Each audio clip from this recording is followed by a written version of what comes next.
고린도 후서 1장 8절부터 우리 14절까지의 말씀 보겠습니다.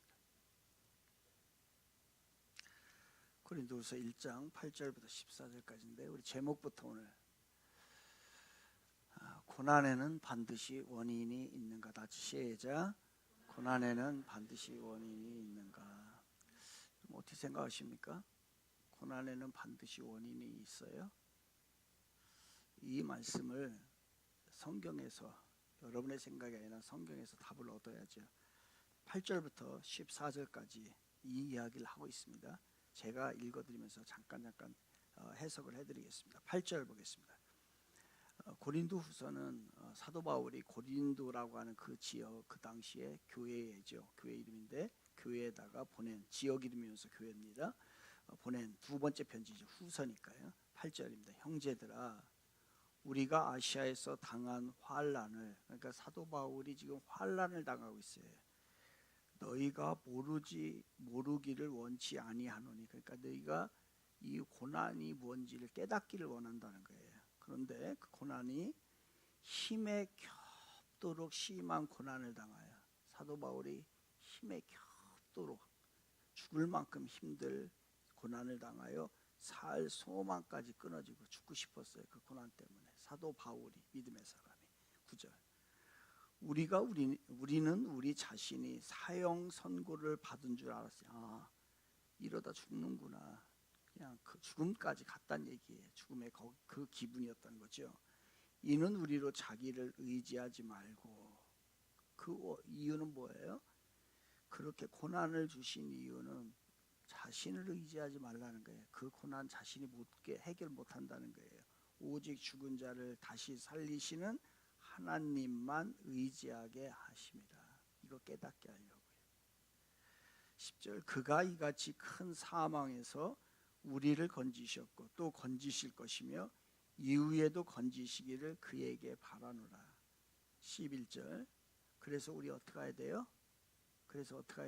11절에 너희도 우리를 위하여 간구하심으로 도우라. 이는 우리가 많은 사람의 기도로 얻은 은사로 말미암아. 사도 바울이 요구하는 거예요. 그 고난이 있을 때 기도해라. 많은 사람이 우리를 위하여 감사하게 하려 함이라.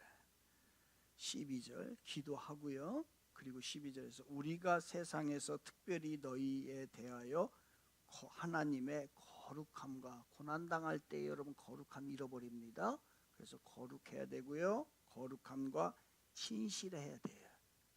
진실함으로 행하며 돼 육체의 지혜로 하지 아니하고 하나님의 뭐로요? 은혜로. 그러니까 고난당할 때 기도해야 되고 거룩해야 되고 진실해야 되고 은혜가 반드시 있어야 돼. 하나님의. 그래야 일어난다는 거예요. 은혜로 행하면 우리 양심이 증언하는 바니 이것이 우리의 자랑이라. 그런데 갑자기 자랑의 얘기가 나오죠. 자랑하는 거예요.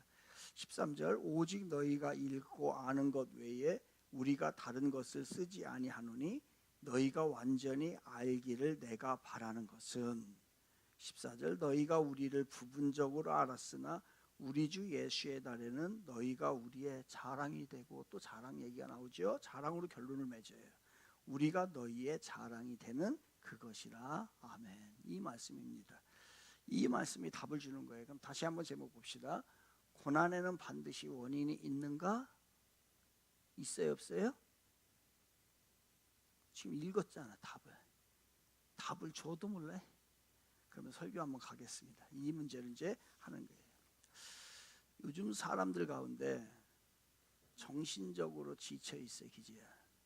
정신적으로 지쳐 있고 내 자신이 불행하다 느끼는 사람들이 많습니다. 그 이유는 뭘까? 왜 우리는 정신적으로 지쳐 있고 나 자신은 불행하다라고 생각을 할까? 삶이 힘들으니까, 삶이 불행하니까 그렇습니다. 그런데 정말 삶이 힘들어서 정신적으로 지쳐 있고 내가 불행하다라고 생각을 할까요? 그 이유는 우리가 가지고 있는 인생의 전제가 있어요. 그 전제는 뭐냐면 잘못된 인생의 전제예요. 우리가 잘못되어 있는 생각을 가지고 있기 때문에 그렇게 생각된다는 거예요. 어떤 잘못된 생각을 가지고 있느냐? 여러분, 우리는 이렇게 생각을 해요. 인생은 편해야 한다.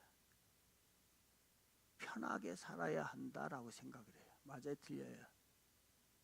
이게 우리가 가지고 있는 생각이에요. 또 인생은 고난이 없어야 한다라고 생각을 해요. 이게 우리가 가지고 있는 잘못된 인생의 전제예요. 인생은 편해야 하고 고난이 없어야 한다라고 생각하는 거예요. 이 전제를 가지고 살면 어떻게 됩니까?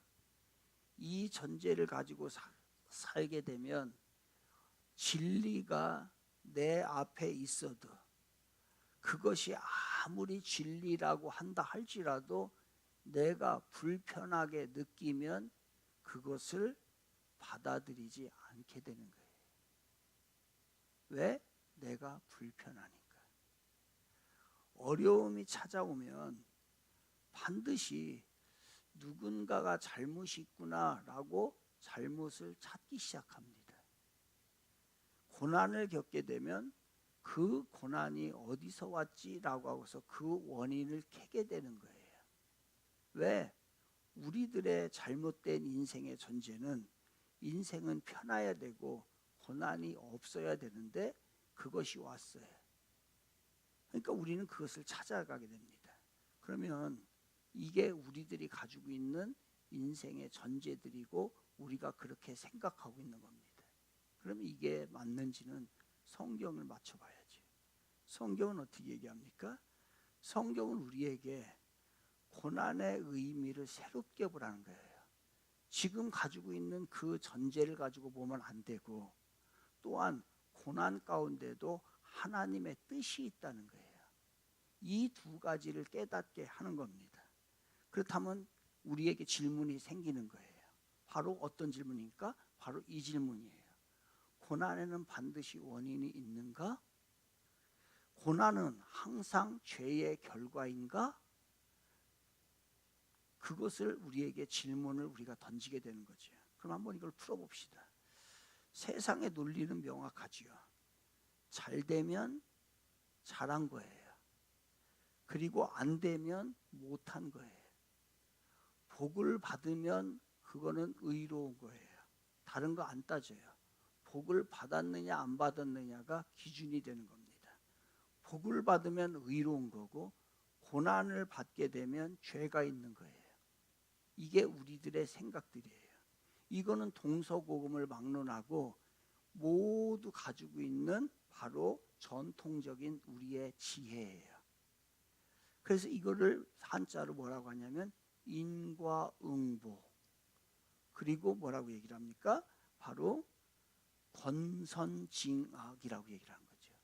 원인이 있기 때문에, 고난이 온 것은 원인이 있기 때문에 결과가 있다는 거예요.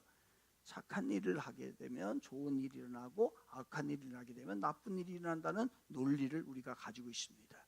이 논리가 실제적으로 설득력이 있습니다. 한번 보죠. 우리들의 삶 가운데 실제적으로 많은 예를 보여줍니다. 게으른 사람은 가난해요. 게으른 사람이 부자인 경우 없어요. 보편적으로 게으르면 가난합니다. 그런데 성실한 사람은 부유해요. 부유한 사람을 보면 참 부지런해요. 어떤 분이 얘기하더라고요. 아파트 주차장에서 맨 새벽에 제일 먼저 나가는 차가 어떤 차인지 아십니까? 가장 좋은 차가 먼저 나갔대요. 그러니까 그 사람은 그만큼 탈만한 부지런함으로 경제력을 가지고 있는 거예요. 그런데 9시 늦게 돼서 출근하는 사람도 있어요. 그 사람들의 차는 대부분 보면은 똥차예요. 왜? 성실하고 부지런하지가 않은 거예요. 그렇답니다. 술주정뱅이는 병들게 마련이에요. 그리고 자기 관리를 잘 말하는 사람은 건강하게 마련입니다. 이게 우리가 가지고 있는 지혜예요. 세상의 논리예요. 그럼 세상의 논리를 마치 시험 성적과 비유할 수 있습니다. 점수가 잘 나오면 공부를 열심히 했구나라고 칭찬을 해줍니다. 점수가 낮으면 노력을 안 했구나라고 하면서 그것을 단정해버리게 되지요. 그런데 꼭 그런가요? 때로는 열심히 했는데도 점수가 안 나올 수 있어요. 그리고 준비가 부족했는데도 점수가 잘 나올 수 있어요. 어떤 사람은 컨닝해서 잘 나올 수도 있고 어떤 사람은 잘 찍어서 잘 나올 수도 있어요. 그럼에도 우리는 어떻게 생각을 하느냐? 성적만 보고 그 사람을 판단한다는 거예요. 지금도 여전히 우리는. 세상은 그렇게 결과로 사람을 평가하게 되죠. 잘 살으면 선한 거고 의로운 거예요. 못 살면은 잘못된 거예요. 이런 거예요. 하지만 인생은 시험 점수처럼 그렇게 단순한 구조가 아니라는 거예요. 인과응보 권선징악에는 치명적인 함정이 있어요. 그것을 우리가 세상의 논리로 살아가지만 거기에는 함정이 있습니다. 그 함정은 뭐예요? 고난의 원인이 단순하지가 않고 복잡해요. 죄 때문일 수도 있어요. 고난이 오는 건. 그리고 환경이 안 좋아서일 수 있어요. 그리고 하나님의 섭리 때문에 그럴 수도 있습니다. 그런데 인과응보의 논리는 모든 고난은 죄의 결과다라고 단순하게 해석을 해버립니다. 이게 함정이에요. 또 하나가 있죠. 역으로 추론할 수 없다는 거예요. 무슨 얘기냐? 이런 거예요. 여러분, 죄를 지으면 벌을 받는다. OX. 같이 죄를 지으면 벌을 받는다. OX. 죄를 지으면 벌을 받죠. 이건 오해예요. 그러면 역으로 추론해 봅시다. 벌을 받으면 죄를 지은 것이다. OX. 이건 안 맞아요. 그러니까 역으로 추론했을 때에 문제가 발생을 하는 거예요. 이건 논리학의 기본이란 말이에요. 또 하나, 하나님을 여러분 어떻게 인식을 하고 있냐면 지금까지 우리의 세상의 논리는 어떻게 하냐면요, 하나님을 자동 판매기로 인식을 해요. 동전을 넘으면 음료수가 나오듯이 선행을 하면 복을 받고 악행을 하면 벌을 받는다라고 생각하고 그렇게 주시는 분이라고 생각을 합니다. 이것은 하나님을 어떻게 보는 거냐면 인격적으로 보는 게 아니라 기계적으로 보는 거예요. 그래서 여기에는 무서운 함정이 있는 거예요. 그래서 오늘 본문에 한번 보자고요. 이런 가운데에 오늘 본문에 8절과 9절을 다시 읽어보면 제가 화면을 볼까요? 한번 8절과 9절입니다. 8절과 9절 같이 읽겠습니다. 시작. 형제들아, 우리가 아시아에서 당한 환난을 너희가 모르기를 원치 아니하노니 힘에 겹도록 심한 고난을 당하여 살 소망까지 끊어지고 우리는 우리 자신이 사형 선고를 받은 줄 알았으니 이는 우리로 자기를 의지하지 말고 오직 죽은 자를 다시 살리시는 하나님만 의지하게 하려 하십니다. 지금 이게 사도 바울의 고난입니다. 엄청나게 고난을 당하고 있어요. 힘에 겹도록 심한 고난을 당하고 있어요. 살 소망이 없어요. 자기가 사형 선고를 받은 것과 같다라고 얘기를 했습니다. 그렇다면 우리들의 세상 논리로 이야기한다면, 지금까지 논리로 이야기한다면, 전통적 지혜로 이야기한다면 사도 바울은 무슨 죄 지은 거예요? 사도 바울은 도대체 무슨 죄를 지었기 때문에 그렇게 사형 선고받은 것 같고 그러한 힘에 겹도록 지금 고난을, 환난을 당하고 있을까? 무슨 얘기를 하려고 하는 거예요? 사도 바울이 무슨 죄를 지은 거예요? 사도 바울은요, 복음을 전했어요. 그게 죄예요? 아니잖아요. 사도 바울은 지금 이 고린도 교회를 세운 거예요. 그 교회를 세운 게 죄예요? 그거 죄 아니에요. 그럼 사도 바울이 지금 무엇을 냈다는 거예요? 무슨 죄를 지었다는 거예요? 그럼 여기서 결론이 나오잖아요. 고난에는 반드시 원인이 있는가? 고난이 항상 죄의 결과를 가져오는 건 아니다라는 거예요. 우리가 이 사도 바울이 고린도 교회가 다툼을 합니다. 많은 다툼을 하고 있어요. 다툼을 하고 있는 순간에 누군가는 지금 복음을 전하고 있어요. 자기의 생명을 내놓고서 복음을 전하고 죽어가는 사람이 있었다는 거예요.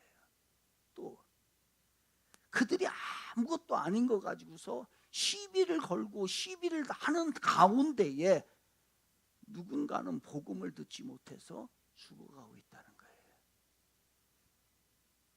이것을 우리들에게 알게 하기 위해서 사도 바울이 이 본문을 우리에게 주는 거예요.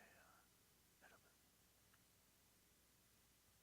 그런 가운데에 사도 바울이 고난다. 그럴 수 있어요. 여러분이 편안함을 추구하고요, 여러분이 세상 욕심을 가지고 살아갈 때에 여러분의 가족은 영원히 죽어가고 있을지 몰라요.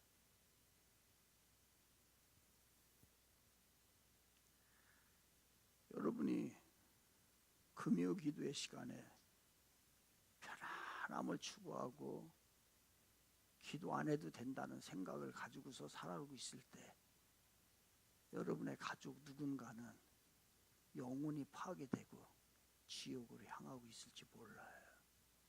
이 얘기를 하는 거예요. 그냥 금요일 힘든 건 사실이에요.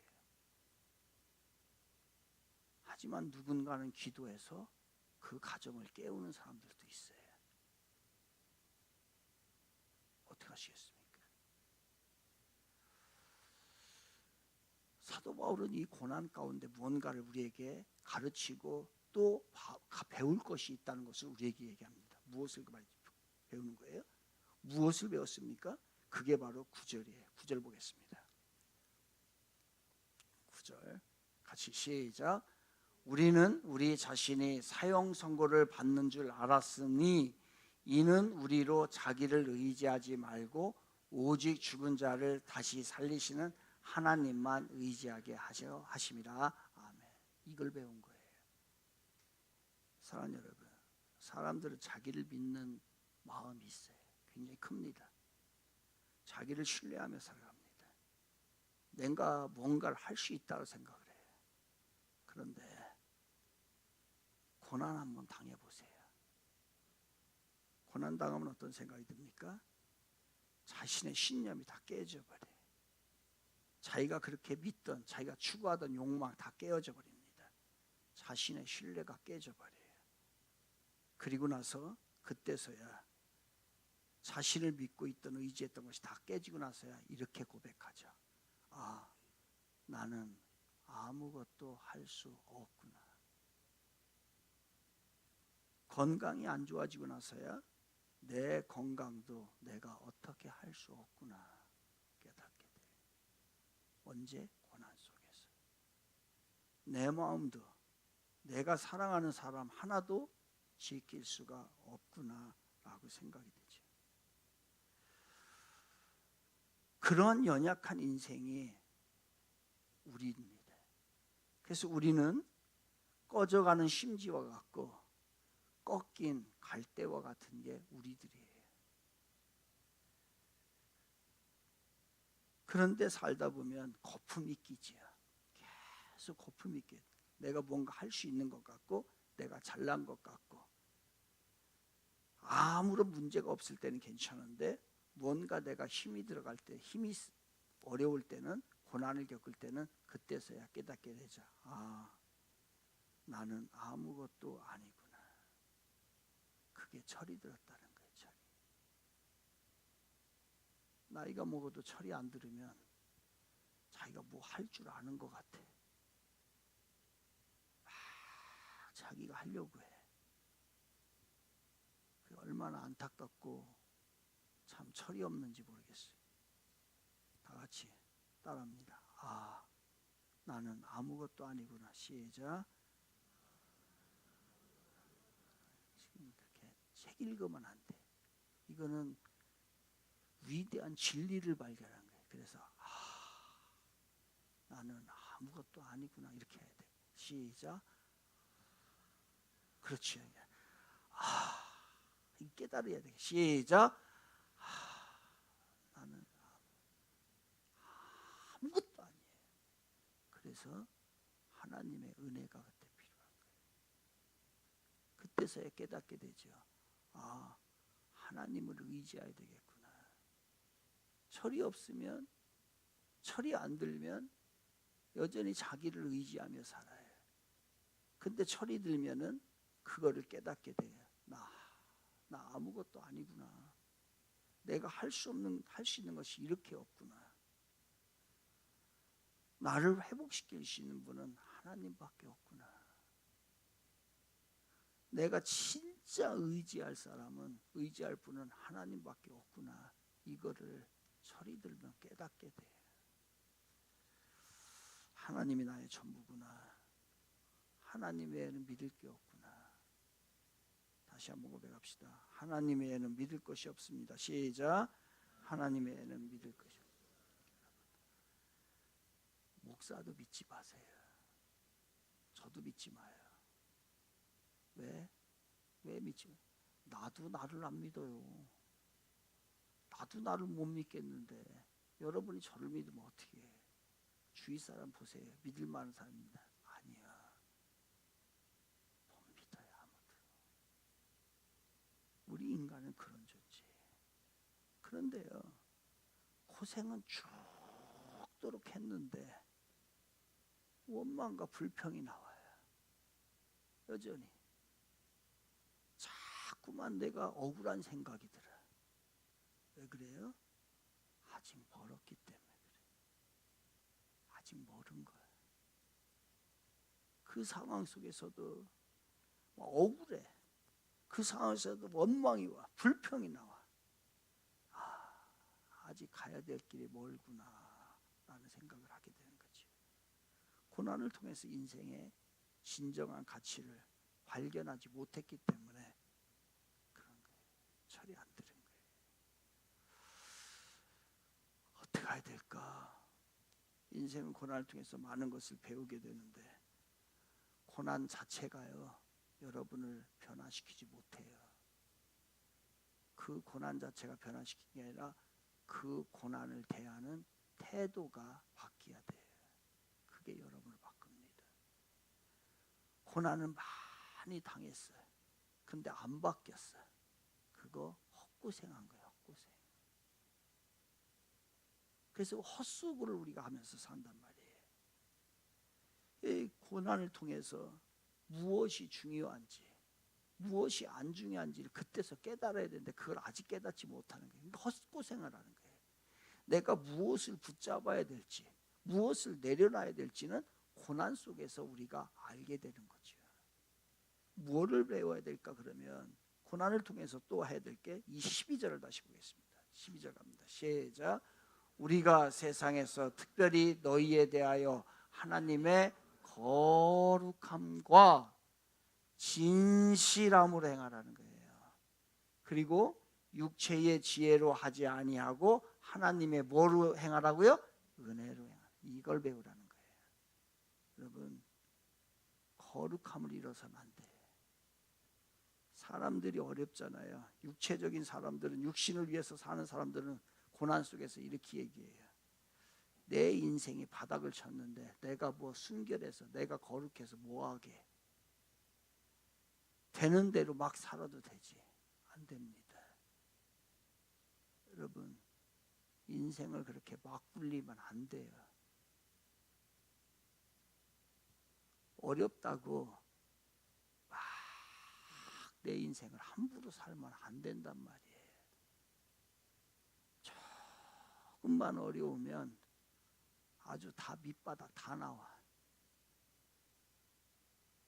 이 사람 어렵게 하고 저 사람 어렵게 하고 저 여기 막 소리하고 저기 소리하고 다 바닥이 다 나와. 어려울수록 고상해져야 돼.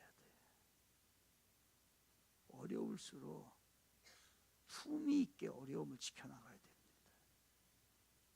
어렵다고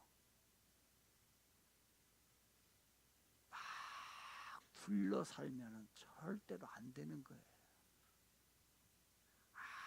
아무리 고난 속에 있다 할지라도 하나님의 백성은 죄를 미워해야 되고 몸과 마음과 영혼을 가다듬어야 돼요. 조금 힘들다고, 문제가 나에게 왔다고, 환난이 왔다고 함부로 행동하면 이거 해결 안 됩니다. 고난 때일수록 거룩하고 순결함을 유지해야 돼요. 왜요? 왜 그렇게 해야 돼요? 왜냐하면 우리는 거룩한 신부인 예수를 만나야 되기 때문에, 그분이 평가할 거기 때문에. 그래서 함부로 살면 안 돼. 어려움이 있을수록 좀 고상해지십시오. 사람들 힘들게 하지 말고, 여기저기 다니면서 이 소리 저 소리 하지 말고, 조금만 하면 본성 다 드러내지 말고, 그리스도인답게 품격을 지키면서 그런 거예요. 그리고 고난 속에서 대부분의 사람들이 진실을 포기합니다. 아무도 진실을 몰라주는데 내가 뭐라 진실을 해? 거짓되게 살고 내 맘대로 살고 그렇게 하지 아니에요. 수많은 사람들이 고난 속에서 진실을 포기한다 할지라도 우리는 포기하면 안 돼요. 진실을 붙잡으십시오. 그럴 때일수록 더 정직해야 돼요. 거짓으로 고난을 피할 수 있을 겁니다. 그런데 진실을 잃어버리잖아요. 그러면 나 자신을 송두리째 잃어버리는 거예요. 조금 어렵고서 내 전부를 잃어버리면 어떻게 해? 진실해. 정직해야 되고. 사람이 그래야 돼. 내가 최선을 다해 살아가는데 왜 하나님은 나에게 이런 어려움을 줄까? 라고 우리는 항변을 합니다. 아니요. 그럴 때 하나님의 은혜가 있는 줄 믿으시기 바랍니다. 그 은혜가 여러분 붙들 거예요. 그래서 어려울 때 거룩하게 구별해서 지키시고요. 진실하십시오. 어렵고 힘들 때일수록, 문제가 있을 때일수록 예배를 정직하게 지키고, 내가 어려울수록 하나님의 법도대로 살고, 그게 하나님을 만난 자들의 모습이에요. 다 흩어져 버려요. 이렇게 고난 속에서 하나님께서 선물을 주세요. 이 고난 가운데 주시는 선물이 있어요. 그게 뭘까요? 우리가 고난 가운데 있을 때 하나님이 주시는 선물은 뭘까요? 그게 11절에 등장합니다. 11절 보겠습니다. 같이 시작. 너희도 우리를 위하여 간구함으로 도우라. 이는 우리가 많은 사람의 기도로 얻은 은사로 말미암아. 고난 속에서 우리에게 주는 선물은 기도예요. 어려울 때, 고난이 있을 때 기도하게 되는 거예요. 그러면 그 기도로 고난이 해결돼요. 아들이, 자녀가 군대 가서 상사한테 어려움을 당하고 있네요. 전화가 왔어요. 어머니의 마음이 너무 힘든 거예요. 그때 어머니가 할 수 있는 게 뭐예요? 그때에 안 하던 새벽 예배를 그때 나가게 되는 거예요. 그래서 하나님 앞에 새벽에 일어나서 가서 기도하는 거예요. 하나님 도와주세요. 할 수 없잖아요. 그렇다 해가지고서 가서 탱크 몰고 가가지고 다 부셔버려? 그거 아니잖아요. 그때서야 내가 기도하는 거예요. 그래서 고난 속에서 하나님 우리에게 주는 선물은요, 기도예요. 기도하면 해결이 되는 거예요. 근데 어려우면 더 기도 안 하요.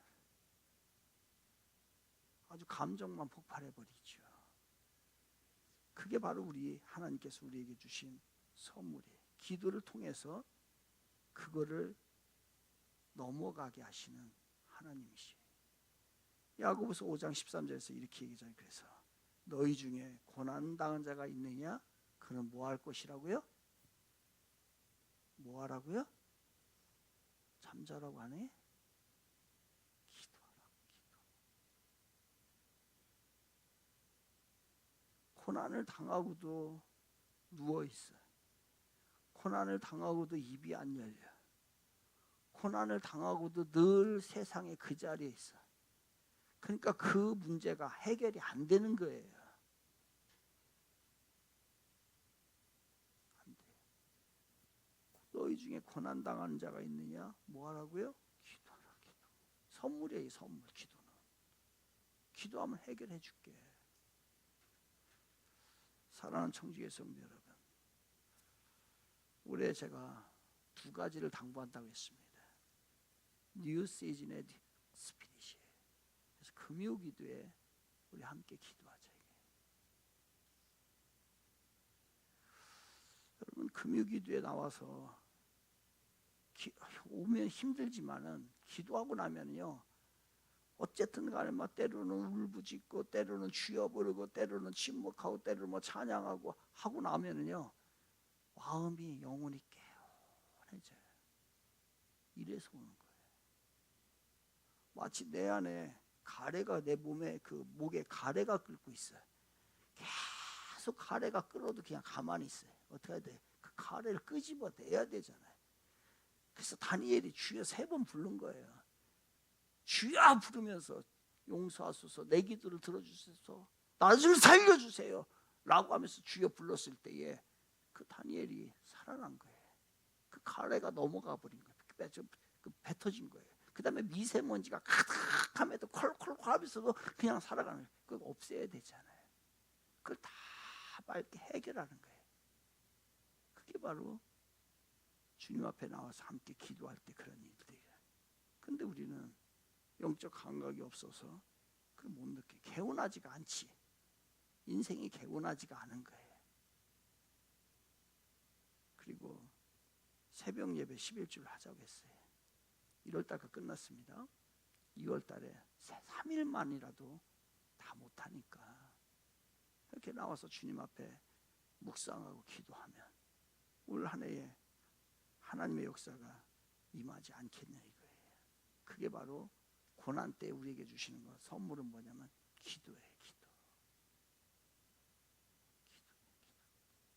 기도하지 않고 잘 되는 사람이 없어요. 기도하지 않고 해결이 안 됩니다. 늘 그건 그 자리에 머물러 있어요. 기도.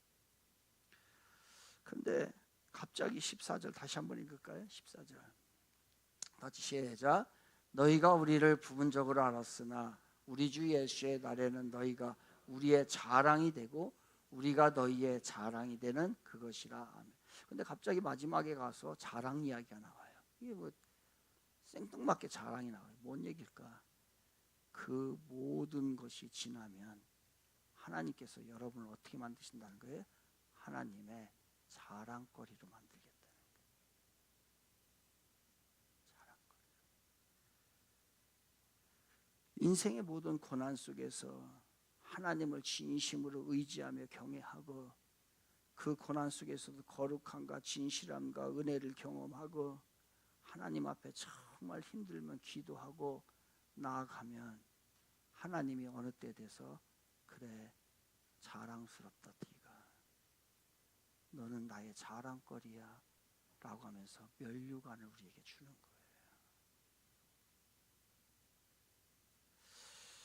욥이 엄청난 고난을 겪잖아요. 그리고서 그 가운데서도 자기의 믿음을 굳건하게 지켜나갑니다. 그래서 하나님이 너무 기뻤어요. 하나님이 그 욥이 너무 기뻤어요. 그래서 욥에게 이야기하자 사탄에게 자랑하잖아요. 너 내 종 욥 봤지? 욥 봤지? 세상에 저렇게 진실한 자 없다. 하나님의 자랑거리가 욥이었던 거예요. 여러분의 인생이 하나님의 자랑거리 되길 바랍니다. 야, 참 저 집사는 괜찮아. 저 권사는 참 나의 자랑거리 하나님의. 아휴, 저건 걱정거리요. 평생. 저거는 평생 동안에 아주 그냥 불만거리요. 이렇게 하면 안 되잖아요. 하나님이 자랑, 이건 면류관이 하나님이 면류관이에요. 정리합시다. 오늘의 설교 제목이 고난에는 반드시 원인이 있는가라고 하는 질문입니다. 답을 해봅니다. 고난에는 반드시 원인이 있습니까? 아닙니다. 고난이 항상 죄의 결과는 아닙니다. 때로는 하나님의 섭리이고, 때로는 사명의 대가이고, 때로는 성장의 도구라는 것이죠. 중요한 것은 원인을 찾는 건 우리의 일이 아니에요. 고난을 대하는 태도예요. 태도. 고난 자체가 절대로 사람을 변화시키지 않습니다. 고난이 100개, 1000개가 와도 그 사람 변하지 않아요. 그 고난은 여전히 고난으로 와요. 그런데 고난을 대하는 태도가 바뀌면, 태도가 제대로 돼 있으면 그 고난을 통해서 성장하고 하나님의 자랑거리가 됩니다. 고난을 당하고 있다고 한다면 오늘 이 말씀을 분명히 기억하십시오. 자기를 의지하는 마음 내려놓으세요. 철저하게 오직 죽을 자를 다시 살릴 수 있는 하나님을 의지하시기 바랍니다. 그리고 고난을 당했을 때 거룩함과 진실함과 은혜 유지해야 합니다. 그거 버리면 큰일 납니다. 인생이 후져져요. 그리고 기도하세요. 기도해, 기도. 금요기도에 나와요. 계속 그거 문제 가지고 있지 말고 기도하면서 그날에 하나님 앞에 받을 상을 고대하시고 기도로 자랑거리가 되는 사랑하는 우리 모든 성도님들 되기를 주님의 이름으로 축원을 드리겠습니다.